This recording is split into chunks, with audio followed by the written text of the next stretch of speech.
વડોદરા શહેરના નાગરિકોના વેપારના વીરાના રૂપિયાનો વેડફાટ થતો હોવાને આક્ષેપ સાથે આજે વડોદરા કોંગ્રેસ દ્વારા મ્યુનિસિપલ કમિશનરની કચેરી ખાતે રજૂઆત કરવામાં આવી હતી.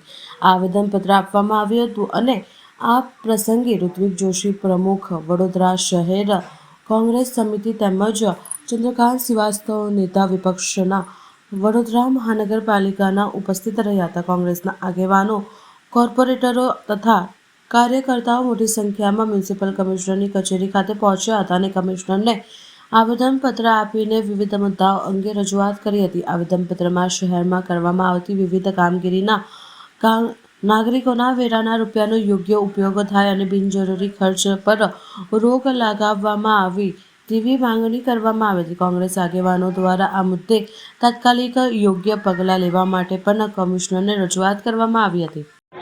આજે નિષ્ફળ ગયેલી ભાજપની સરકાર સામે કોર્પોરેશનમાં શું કીધેલું? સત્તા પર 30 વર્ષ પહેલાં આવ્યા ત્યારે શું કહેતા હતા કેશુભાઈ, અમે કંઈ નહીં આપીએ પણ શુદ્ધ પાણી આપીશું, અમૃત જળ આપીશું. હું આપને પૂછવા માગું છું ને વડોદરા શહેરના નગરજનોને પૂછવા માગું છું, શું આ લોકો શુદ્ધ પાણી આપી શક્યા? 180 રૂપિયામાં 2 ટાઈમ પાણી ત્રીજા માળે ચડતું હતું, એની જગ્યા પર ખાડામાં લોકો પાણી પીતા થઈ ગયા અને ગંદુ પાણી આવતું થઈ ગયું. એક વસ્તુ જુઓ, રસ્તા પર ભૂવા પડી જાય, છોકરાઓ રસ્તા પર ચાલતા પડી જાય, મરી જાય. પેલા તળાવની અંદર, બોટકાળની અંદર 12 નિર્દોષ બાળકો મરી જાય, એમનો નિર્ણય ના થાય. 2 શિક્ષિકાઓ મરી જાય, એનો નિર્ણય થાય. એક બચારો પરિવાર સાથે જતો હોય છોકરો માજલપુરમાં અને ગટરમાં ગરકાવ થઈ જાય, કોઈનો ફેસલો નહીં, કશાનો ફેસલો નહીં. અમે એવું માનીએ છીએ કે આ જેટલા કોન્ટ્રાક્ટર છે એમાંથી 90% એમના જ કાર્યકર્તાઓ અને એમના પ્રશ્નો.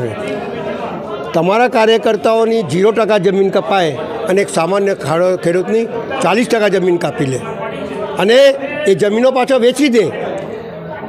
વિશ્વામિત્રીની પટ ઉપર સરકારે નિયમ કર્યો કે આ રિસ્ટ્રિક્શન ઝોન છે, અહીંયા કોઈ ચેન્જ ના થાય, ત્યાં બી ચેન્જ કરી લે.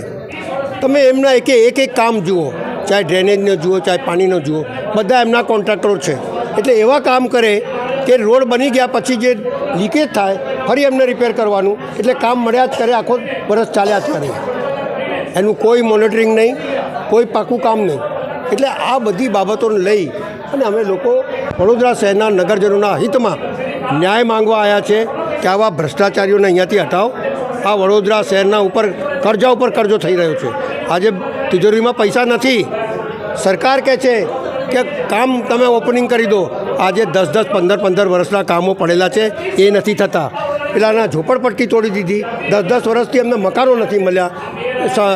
સંજયનગર, મધુનગર, આ જુઓ બચારા 70 માણસ મરી ગયા હોય અને મોટા વાયદા કરનારાઓ ચૂપ રહો તો સારું છે. કારણ કે તમે આ વડોદરા શહેરના કલંક છો. તમે લોકો આ વડોદરા શહેરને ખાડામાં નાખ્યું છે, ડ્રેનેજમાં ઉભરાયું છે, પાણી વગર રાખ્યા છે અને પૂર આવે 3 વખત અને લોકોને કરોડો રૂપિયા નુકસાન થાય તોય છતાં શરમ નથી. એટલા માટે એમના વડોદરા શહેરના નગરજનો માટે, એમના હિત માટે અમે અહીંયા આવેદનપત્ર આપી અને રજૂઆત કરવા આવ્યા છે.